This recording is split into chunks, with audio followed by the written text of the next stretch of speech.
On a dusty shoulder of a highway just outside Atlanta, Elara Washington knelt by a smoking flat tire, her hands moving with a competence that belied her simple dress. She checked her watch. She was already running late for the 10th anniversary party, Mark's party, as he kept correcting her. This delay would not please him. The October air was crisp and cooling fast on the two-lane rural road as Elara worked on the stranded sedan. The car wasn't hers. It belonged to the distinguished older man standing helplessly beside it, his cell phone dead. "I really appreciate this," the man, Arthur Vance, said, looking stressed. "I thought I'd be stuck here all night." "It's no trouble," Elara said calmly, tightening the last lug nut on the spare. Her practical jeans and blouse were now streaked with grime, but she'd intended to change anyway. "You should be good to get to the next service station." As she packed the jack back into his trunk, Arthur pulled out his wallet. He was deeply grateful. Drive "Please, safe. let me pay you for your time. At least $100. Elara stood up and politely refused, waving his hand away. "No need. Just pass the kindness on," she said, offering a warm smile. "I'm Elara." "Arthur," he replied, shaking her hand. "Thank you, Elara." "Truly."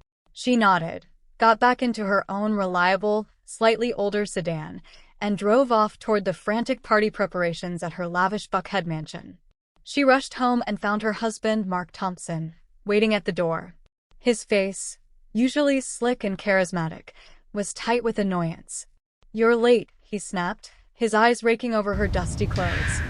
He didn't ask if she was okay. "You can't greet our guests looking like that. Chloe's been managing the caterers by herself." He straightened his tie. "This $20 million celebration is vital, Elara. The Westfield contract depends on this night going perfectly." Elara bit back a reply.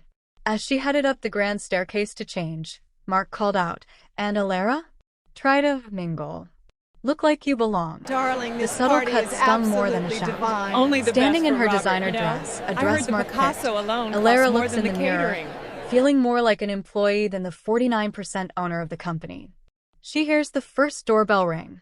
Elara has shown her true, kind character, but her husband Mark is already showing his disrespect. If you are still with us and you're ready to see Elara realize her own power, let us know you're here by commenting the number 8 below. We love highlighting stories of strength on the Black King channel. If you haven't already, please subscribe and ring that bell. Your support is what allows us to keep bringing you these powerful and inspiring stories. You don't want to miss what happens next. Now, let's get back to the party. The champagne flowed, and the manicured lawn of their Atlanta estate glittered under string lights, a perfect picture of the $20 million party. Elara remembered Mark's words, "Look like you belong," as she smiled at the wealthy, mostly white guests from Atlanta's high society. She played the perfect hostess, but she felt invisible, isolated. A jazz band played softly, but the atmosphere felt loud and brittle. Across the lawn, she watched Mark, her husband. He was in his element, the charismatic center of attention, laughing intimately with his assistant, Chloe Saunders, who was poured into a loud red dress. Elara turned to greet a banking executive, only to have him press his empty glass into her hand without making eye contact. Basically rescued her. "Another scotch, neat," he ordered, before turning back to his conversation. This was a man she'd had dinner with twice. She paused, the cold glass chilling her hand. "Of course," Elara said gracefully, flagging down an actual member of the catering staff and handing the glass off. The sting of being mistaken for help in her own home was sharp and familiar. She moved away, trying to regain her composure, just as she walked past a circle of guests gathered around Chloe. Chloe's sharp laugh cut through the music. "Oh, Elara," she was saying, her voice dripping with condescension. "She's sweet. Mark is just so generous, you know? He basically rescued her. Isn't it wonderful what he's done for her?" The implication landed like a physical blow. Rescued her. The words hung in the air, a clear implication that Elara, the company's 49% founding partner, was nothing more than a token, a black woman lucky to be plucked from obscurity by her generous white husband. Elara froze. Her eyes snapped to Mark, who was standing just inside the circle. He saw her. He heard every word. Time seemed to stop as she waited for him to defend her, to correct this appalling lie. He hesitated, his smile faltering for just a second. Then he gave Chloe a small, indulgent smile and looked away. That was the moment. The smile. The turning away. It wasn't just proof of an affair, it was a confirmation. He agreed with Chloe. He saw her the same way. The foundation of their 12-year marriage, the company she had helped build from scratch, all of it cracked. Her face a calm mask, Elara sets her untouched champagne flute on a passing tray, turns her back on the party, and walks silently into the house, leaving his $20 million party behind. The muffled sound of jazz and laughter from the lawn felt a world away as Elara clicked the lock on the home office door. She remembered Chloe's mocking laugh, rescued her. Elara sat in Mark's oversized leather chair and booted up her laptop. It was time to see what the woman who wasn't rescued actually owned. The dark, masculine office was lit only by her screen and the distant party lights flickering through the window. She was no longer the hostess. She was a strategist. The crack inside her had let someone else out, someone cold and focused. Her fingers flew across the keyboard, navigating to the secure server. First, the incorporation documents. She found the original shareholder agreement. Her eyes scanned the page until they found it. Mark Thompson, 51%. Elara Washington, 49%. A bitter smile touched her lips. She wasn't rescued. She was a founder. Her hands steady, she picked up her phone and sent a text, not to a friend, but to an attorney. Beverly, it's Elara Washington. I need your help. It's urgent, and it's about Mark. Beverly Hudson, her old college roommate, was now one of the most feared corporate lawyers in Atlanta. The reply was instant. My office. 9 a.m. With the meeting set, Elara started digging deeper. Mark always handled the complex finances, telling her not to worry her pretty head about it. She accessed his private server folder, a folder he thought was hidden. She found the real valuation report from 6 months ago. The party outside was named $20 million, a number Mark had casually thrown out, but this official report valued the company at $82 million. He hadn't just lied. He had lied by $62 million. Her heart hammered, but her hands were like ice. She kept digging. She found the Westfield Technologies contract file, the one Mark was so desperate to land. Then she saw it. A separate folder, C. Saunders Consulting. She clicked it open. Inside were invoices. Monthly payments of $20,000 labeled strategic services, going back 2 years. He wasn't just having an affair. He was embezzling. He was stealing Elara's own money to pay his mistress. Elara photographs the screen with her phone, just as she hears the office doorknob rattle. Elara? Mark's voice slurs slightly from the champagne. What are you doing in the dark? Elara just found the proof. The $82 million valuation and the $20,000 monthly payments to Chloe. But Mark is right outside the door. If you are still watching and find this crucial detail valuable, please comment with the number 8 below to let me know you are here. This is the moment everything changes, and on the Black King channel, we live for these moments of empowerment. As you can see right and if here, you haven't these subscribed transfers yet, were made just I recommend days subscribing before the and ringing that acquisition. bell so you don't miss a But I single never video of Elara's authorized that. takedown. Your support helps us continue to create great content to inform and inspire you. Now, let's see what happens when Elara opens that door. The 9 a.m. sun cut sharp lines across Beverly Hudson's minimalist office, a stark contrast to the shadows Elara had been hiding in just hours before. The high-rise law office in downtown Atlanta was sleek, modern, and intimidating. Elara, composed and methodical, sat opposite her lawyer. The shock from last night had hardened into a cold resolve. She laid the printed photos from her phone onto the glass desk, the $82 million valuation, the invoices for Chloe's consulting. So this is Arthur Vance. He wasn't The very just same. hiding an affair, Elara said, her voice steady. He was looks like we hiding have an him right where we empire. want him. Beverly Hudson, a sharp, focused woman who hadn't seen Elara since their college days, reviewed the documents. Her expression went from professional curiosity to controlled fury. This isn't just grounds for divorce, Elara, Beverly said, her voice tight. This is criminal fraud. He's been paying his mistress with your money. He's been systematically devaluing your assets. He's about to close a massive deal, Elara explained. Westfield Technologies. He kept calling it the big win that would secure our future. Beverly's eyes narrowed. Of course he is. He's trying to finalize this deal before this $82 million valuation becomes official. He wants to lock in the contract, then divorce you, claiming the company is only worth $20 million. He's not just stealing, Elara. He's methodical.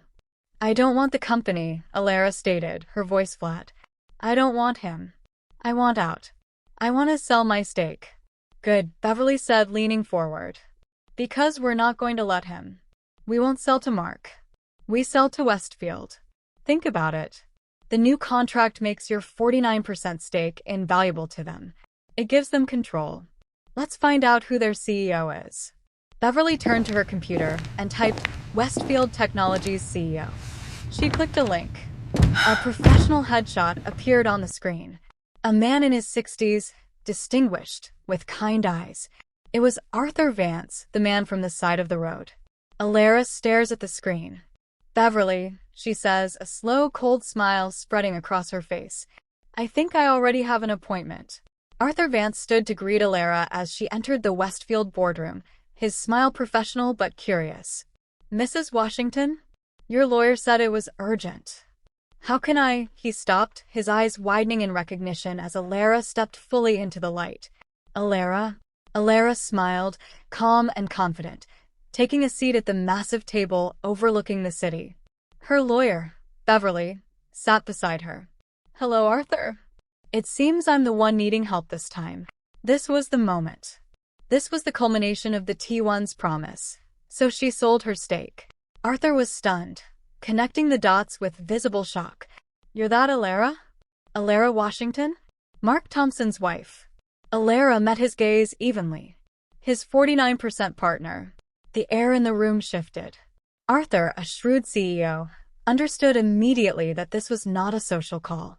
I see, he said slowly. Please continue. For the next 10 minutes, Elara and Beverly laid out the evidence with cold precision. The $82 million valuation report contrasted with the $20 million party. The consulting invoices for Chloe Saunders. Elara even recounted the humiliation at the party, the rescued her comment, and Mark's smiling silence. Mark thinks he's selling you a piece of his genius, Right here. Elara concluded. He's actually Thank you, funded his Beverly. It's affair by finally embezzling done. from the company he's trying to sell you. A company he has systematically lied to me about for years. He doesn't know I know, Elara continued, leaning forward. He thinks I'm just the wife he rescued. I am offering Westfield Technologies my 49% stake, effective immediately. You'll control nearly half the company before you even sign that new contract. You can demand an audit and remove him for fraud. Arthur Vance was silent. He looked at Elara, the competent, kind woman who changed his tire on a dark road and asked for nothing, and then thought of Mark, the racist, fraudulent fool who was about to sign a deal. His decision was instant. Beverly, draw up the papers, Arthur said, his voice firm. We'll pay full market value based on the $82 million valuation. $45 million. The wire transfer is confirmed. Elara Washington is now worth $45 million. Now, Arthur says, checking his watch. I believe Mr. Thompson is waiting for me in his conference room to sign the contract. Mark Thompson stood at the head of his boardroom, smiling, his $20 million party a success. Arthur, he said, extending a hand as the Westfield team entered. Glad we could finalize this. He glanced protectively at his assistant, Chloe, who was standing possessively by his side, beaming. This was their victory. Mark had champagne on ice, ready to celebrate. He couldn't wait to close this deal and then finally deal with the annoyance of his partner. He saw Elara enter last, standing behind Arthur, serene and powerful in her own clothes. He frowned. Elara? What are you doing here? This is a private signing. Arthur Vance ignored Mark's outstretched hand. Mr. Thompson, we're not here to sign the new contract, Arthur said, his voice cold and professional. We're here as your new partners. He slid a thick, bound document across the polished table. Westfield Technologies acquired 49% of this company an hour ago, from Mrs. Washington. Mark's face went white. The smile evaporated. Chloe stopped smiling. What did you say? As our first act, Arthur continued, we are calling for an immediate, full-scale audit based on credible evidence of executive fraud and embezzlement. He nodded to his legal team, who stepped Please, forward, Elara, don't do placing this. I'm briefcases begging on the you. table. You We'll be disgust looking me. into all consulting Let fees go. immediately. The color drained from Chloe's face as she understood. Mark turned to Elara, his voice breaking, the arrogance replaced with pure panic. Elara, please. You can't do this. This is our company. Chloe, realizing her own fate was tied to his, rushed forward. Mark, tell them. Tell them she's lying. She's just a bitter wife. Mark ignored Chloe, his eyes locked on Elara, grabbing her arm in desperation. Please, we can fix this. Whatever you want. Elara gently removes his hand from her arm. She looks at Mark, the man begging, then at the terrified Chloe. The company was never ours, Mark. You made that clear at the party. She turns and walks out of the boardroom, leaving them alone to face the audit, the lawyers, and the consequences. As Elara walked away, leaving the ruins of Mark's ambition behind, she wasn't just walking into wealth, she was reclaiming her own worth. This story teaches us that true value is often hidden beneath the surface, overlooked by those blinded by prejudice or arrogance. Like a seed buried in the dark, kindness has a way of finding the light, often returning to us in the exact moment we need it most. If this story touched your heart, consider sharing that warmth. A simple, unexpected act of kindness may be the key that unlocks someone else's future.